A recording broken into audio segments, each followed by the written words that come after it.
Hey everyone, thanks for joining in this third part of my series of debunking several myths on skin and nail care. Now, if you haven't watched my previous two videos, go ahead, watch them and come back here. I'm Dr. Sharon, clinical dermatologist, and let's just get right into those last couple of myths.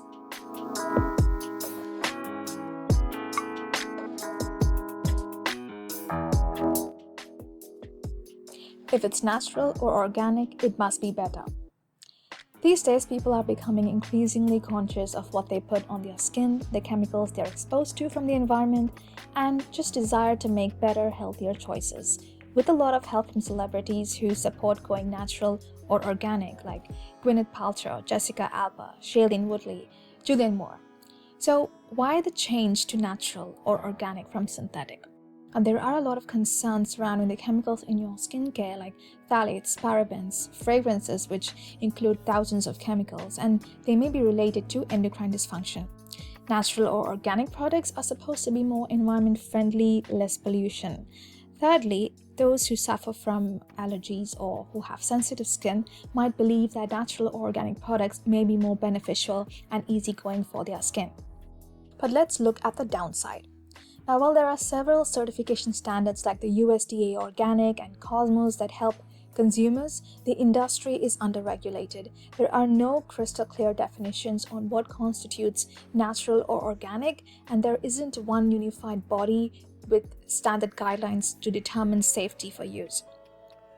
Also, just because something is natural does not mean that you're still not going to suffer from allergic dermatitis. For example, ingredients which may induce your allergy include citrus ingredients, alcohol, essential oils, peppermint, etc. Thirdly, natural products, organic products, have limited preservatives which decrease its shelf life and thus putting them at risk for microbial contamination. So what's the final verdict? Just because products have labels of 100% organic or made with organic ingredients, natural, non-toxic, plant-based, does not mean that they are better. Don't be a victim of greenwashing and don't be swayed by fads taking over the internet. If you're serious about healthier skincare, do the research, read the labels, identify the ingredients and potential allergens. There's an interesting website called EWG's Skin Deep Database, which gives you information on a lot of ingredients that are found in your skincare, and they tell you if they're hazardous or not. So I think it's pretty interesting, so I put the link below if you want to check it out. White spots on nails are due to a calcium deficiency. Now, nails help protect your fingertips, and they also help give you a better grip for objects. And they also give you an insight into the nutritional status of a person. Along with other symptoms, this can help determine nutritional deficiencies in individuals.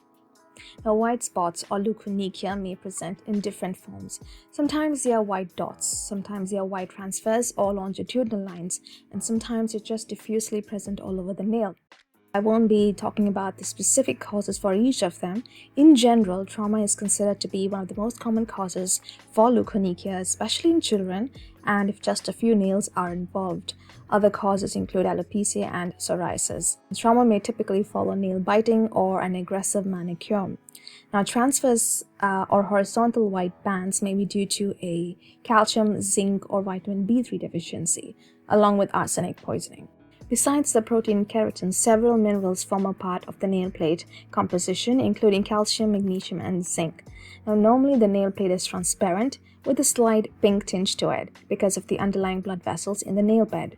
Now, what happens in leukonychia is that the nail matrix, which is responsible for the nail plate, gets affected, maybe because of trauma. And so the keratin it produces for the nail plate is fragmented and it reflects light in a distorted manner, and that is what we perceive as white spots. Now, besides true leukonychia, there's something known as pseudoleukonychia, and this also presents as white dots and it kind of mimics true leukonychia. But an important exogenous cause that we need to rule out is that of a fungal infection. Other causes could be excessive or repetitive use of nail polish removers or use of acrylic nails, or even just plain old trauma to the nail plate.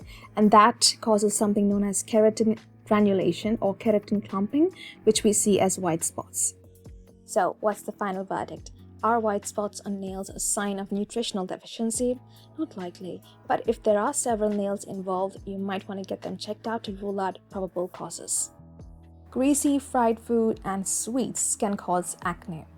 This is quite the debate, the relationship between food and acne. General consensus is that greasy fast food and chocolate can lead to development of acne, but is it a myth? Studies have potentially linked foods that are rich in carbohydrates or those with a high glycemic index with the development of acne due to underlying hormonal factors, that is, they cause an increase in insulin or insulin-like growth factors, which in turn affect the level of androgens, causing them to rise, which in turn leads to increased oil production and formation of comedones, blackheads or whiteheads, and pustules. With regards to dairy and dairy products, milk has been particularly associated more than cheese or yogurt. Milk proteins, whey and casein, favor the release of insulin, more seen with whey. Now, skimmed milk may be a bigger culprit, possibly due to a higher glycemic index than whole milk. Now, the evidence of chocolate aggravating acne is slightly more complex.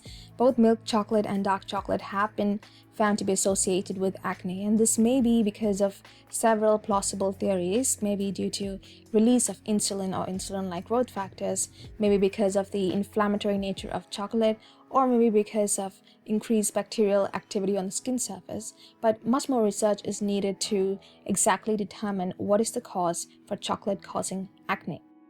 Other acne-aggravating foods include a diet with an imbalance of omega-3 and omega-6. Now, these fatty acids are essential for your body for various physiological functions like metabolism, skin health, cognition, general growth, and development. So now, while omega-3 fatty acids, which include flax seeds, chia seeds, fish oil, they are anti-inflammatory in nature, too much of omega-6, think of your vegetable oils, they induce inflammation. And this imbalance can cause more worrying conditions than acne, such as cardiovascular disease, inflammatory bowel disease, rheumatoid arthritis, etc.